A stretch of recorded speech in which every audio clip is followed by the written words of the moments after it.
Hello friends, welcome to Bismi சமையல். இன்றைக்கி நம்மளோட வீடியோவில் பெண்களுக்கு டெய்லி தேவைப்படுற கிச்சன் டிப்ஸ் தான் பார்க்க போகிறோம். இந்த வீடியோவில் நான் சொல்லியிருக்க டிப்ஸ் எல்லாமே உங்களுக்கு டே டு டே லைஃப்பில் ரொம்பவே யூஸ்ஃபுல்லாக இருக்கும். என்னென்ன டிப்ஸுங்கிறத பார்க்கலாம். நம்ம வீட்டில் பார்த்திங்கன்னா இந்த மாதிரி எல்லா மசாலாவுமே நம்ம ஒரு பாட்டிலில் தான் போட்டு வச்சுருப்போம். மஞ்சள் தூள் ஆகட்டும், மிளகாத்தூள் ஆகட்டும், இல்லை மசாலா பொருட்கள் ஆகட்டும், எல்லாமே இந்த மாதிரி ஒரு டப்பாவில் தான் நம்ம போட்டு வச்சுருப்போம்.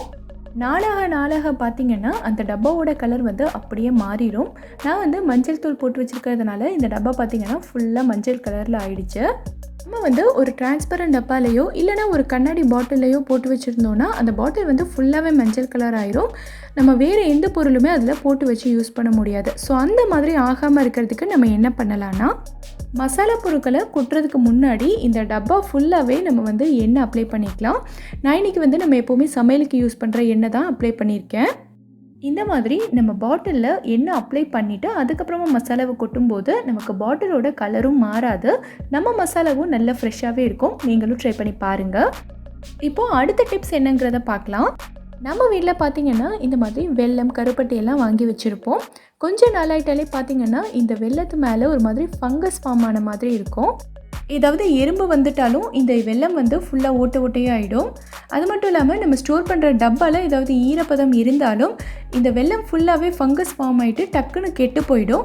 ஸோ அந்த மாதிரி ஆகாமல் இருக்கணும்னா இந்த மாதிரி ஒரு டிஷ்யூ பேப்பர், அப்படி இல்லைனா நம்ம வீட்டில் எப்போவுமே இருக்கிற சாதாரண நியூஸ் பேப்பர் எடுத்துகிட்டு வெல்லத்தை இந்த மாதிரி அதில் ஒரு பீஸாக தனித்தனியாக மடித்து வச்சிடலாம். எனக்கு சின்ன சின்ன பீஸாக இருந்ததுனால நான் அப்படியே பேப்பரில் சுற்றிட்டேன். நீங்கள் மொந்த வெல்லம் எடுத்திருந்தீங்கன்னா அதை நல்லா உடைச்சிட்டு சின்ன சின்ன பீஸாக பேப்பரில் சுற்றிக்கோங்க. இந்த மாதிரி ஒரு டப்பாவில் போட்டு நல்லா டைட்டாக க்ளோஸ் பண்ணி வச்சுட்டோன்னா வெல்லமோ கருப்பட்டியோ எதுவாக இருந்தாலும் சரி, எவ்வளோ நாளானாலுமே நமக்கு கெட்டே போகாது. நம்ம ரொம்ப நாளைக்கு ஸ்டோர் பண்ணி வச்சு யூஸ் பண்ணிக்கலாம். இந்த டிப் உங்களுக்கு ரொம்பவே யூஸ்ஃபுல்லாக இருக்கும்னு நினைக்கிறேன். ட்ரை பண்ணி பார்த்துட்டு எனக்கு கமெண்ட்டில் சொல்லுங்கள். நம்ம வீட்டில் இந்த மாதிரி சப்பாத்தியோ பூரியோ முந்தின நாள் செஞ்சது மீந்துருச்சுன்னா அடுத்த நாள் நம்ம அதை அப்படியே சாப்பிட முடியாது, மறுபடியும் சூடு பண்ணி தான் சாப்பிடணும். இந்த சப்பாத்தியை நம்ம எப்படி சூடு பண்ணாலும் சரி, இது ஒரு மாதிரி ஹார்டாக தான் இருக்கும். ஸோ அந்த மாதிரி இல்லாமல் சப்பாத்தி இப்போ சுட்ட மாதிரி நல்லா ஃப்ரெஷ்ஷாக சாஃப்டாக இருக்கணும்னா என்ன பண்ணணுங்கிறத பார்க்கலாம். தவாவை ஹை ஃப்ளேமில் வச்சு நல்லா சூடு பண்ணிக்கோங்க. தவா நல்லா சூடானதுக்கப்புறமா நம்ம சப்பாத்தியை அது மேலே வச்சுட்டு லைட்டாக இந்த மாதிரி தண்ணி தெளித்து விட்டுக்கோங்க. சப்பாத்தியோ பூரியோ எதுவாக இருந்தாலும் சரி, இந்த மாதிரி நம்ம தண்ணி தெளிச்சுட்டு சூடு பண்ணும்போது பார்த்திங்கன்னா சப்பாத்தி நல்லா சாஃப்டாக இருக்கும். ரெண்டு பக்கமும் நல்லா திருப்பி விட்டு சூடு பண்ணிக்கோங்க. பார்த்திங்கன்னா நம்ம சப்பாத்தி இந்த மாதிரி நல்லா சாஃப்டாக வந்துடும். நீங்களும் ட்ரை பண்ணி பாருங்கள். நம்ம வீட்டில் அப்பளம் நம்ம பாக்கெட்லேருந்து பிரிச்சுட்டோன்னா இந்த மாதிரி ஒரு டப்பாவில் போட்டு ஸ்டோர் பண்ணி வச்சுருப்போம். நம்ம வெறுமனே டப்பாவில் போட்டு ஸ்டோர் பண்ணி வச்சுருந்தோன்னா அப்பளம் டக்குன்னு காஞ்சு போயிடும். ஸோ அந்த மாதிரி ஆகாமல் இருக்கிறதுக்கு இந்த மாதிரி ஒரு கவரில் போட்டுட்டு அதுக்கப்புறமா டப்பாவில் போட்டு ஸ்டோர் பண்ணி வைக்கலாம். ஆனால் மழை நேரத்துலலாம் பார்த்திங்கன்னா இந்த அப்பளம் நமக்கு டக்குன்னு கெட்டு போயிடும். ரொம்ப நாளைக்கு நம்ம ஸ்டோர் பண்ண முடியாது. இது மேலெல்லாம் ஒரு மாதிரி ஃபங்கஸ் ஃபார்ம் ஆகிட்டு நமக்கு யூஸ் பண்ண முடியாத மாதிரி ஆயிரும். ஸோ அந்த மாதிரி ஆகாமல் இருக்கிறதுக்கு நம்ம வெந்தயம் தான் யூஸ் பண்ண போகிறோம். வெந்தயத்தை கொஞ்சமாக எடுத்து இந்த டப்பாவோட எல்லா கார்னர்லேயுமே நம்ம போட்டு வச்சிடலாம். போட்டுட்டு டப்பாவை நல்லா க்ளோஸ் பண்ணிக்கோங்க. வெந்தயம் போட்டு வச்சோன்னா அவ்வளோ சீக்கிரத்தில் நமக்கு ஃபங்கஸ் ஃபார்ம் ஆகாது. நம்ம அப்பளம் ரொம்ப நாளைக்கு ஸ்டோர் பண்ணி வச்சுக்கலாம். இந்த டிப் உங்களுக்கு ரொம்பவே யூஸ்ஃபுல்லாக இருக்கும்னு நினைக்கிறேன். ட்ரை பண்ணி பாருங்கள். நம்ம வெளியில் போகும்போது பார்த்திங்கன்னா இந்த மாதிரி வாட்டர் பாட்டிலில் தண்ணி ஃபில் பண்ணி எடுத்துகிட்டு போவோம். வெயில் அதிகமாக இருக்கிற நேரத்துலலாம் பார்த்திங்கன்னா நமக்கு சில்லுன்னு தண்ணி குடிக்கணும் போல் இருக்கும். ஸோ அந்த மாதிரி டைம்லலாம் நம்ம ஃப்ரிட்ஜில் இருந்து ஐஸ் வாட்டர் ஊற்றி வச்சு எடுத்துகிட்டு போனாலுமே ரொம்ப நேரத்துக்கு இந்த தண்ணியில் கூலிங் இருக்காது, டக்குன்னு குறைஞ்சி போயிடும். ஸோ அந்த மாதிரி ஆகாமல் நம்ம தண்ணி ரொம்ப நேரத்துக்கு நல்ல சில்லுன்னு இருக்கணும்னா என்ன பண்ணணுங்கிறத பார்க்கலாம். இந்த பாட்டிலில் ஒரு பாதி அளவுக்கு நம்ம தண்ணி ஊற்றிக்கலாம். பாட்டில் ஃபுல்லாக தண்ணி ஊற்றிடக்கூடாது.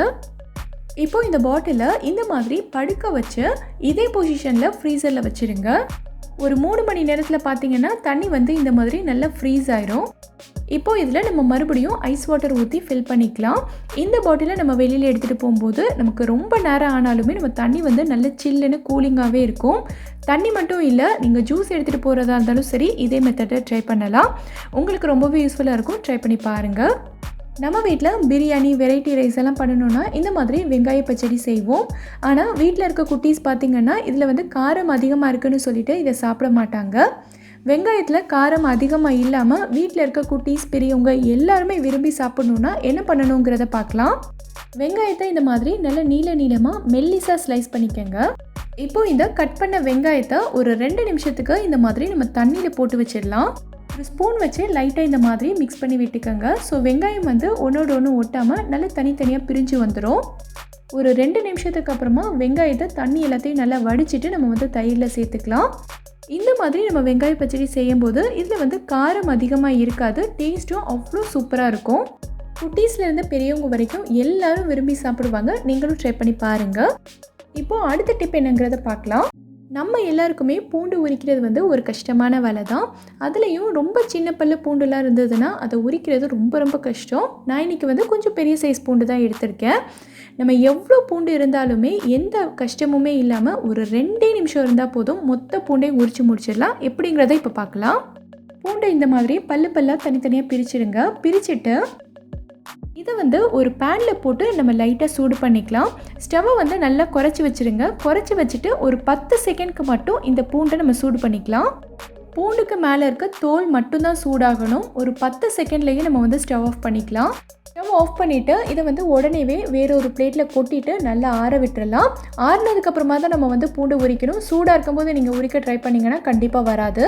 பூண்டு வந்து நல்லா ஆறுனதுக்கப்புறமா நீங்கள் இந்த மாதிரி மொனையை மட்டும் பிடிச்சி இழுத்திங்கனாலே போதும், பூண்டு தனியாக தோல் தனியாக நமக்கு பிரிஞ்சு வந்துடும்.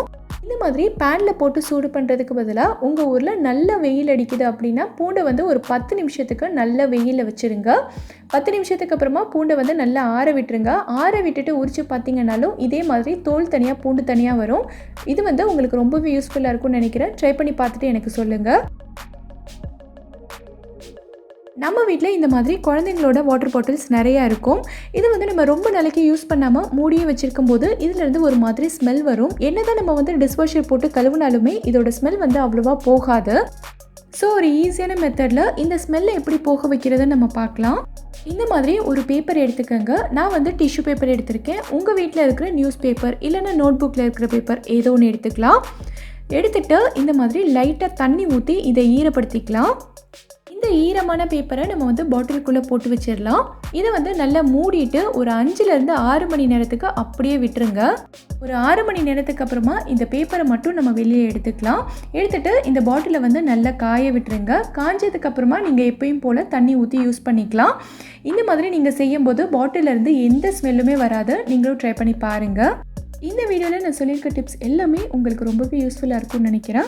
இந்த வீடியோ பிடிச்சிருந்தா லைக் பண்ணுங்கள். உங்கள் ஃப்ரெண்ட்ஸ் உங்கள் ஃபேமிலி மெம்பர்ஸ்க்கு இந்த வீடியோவை ஷேர் பண்ணுங்கள். மறக்காமல் நம்ம பிஸ்மி சமையலுக்கு சப்ஸ்கிரைப் பண்ணிவிட்டு பக்கத்தில் இருக்கக்கூடிய பெல் ஐக்கானை கிளிக் பண்ணி அதில் ஆல் ஆப்ஷனையும் செலக்ட் பண்ணுங்கள். தேங்க்யூ.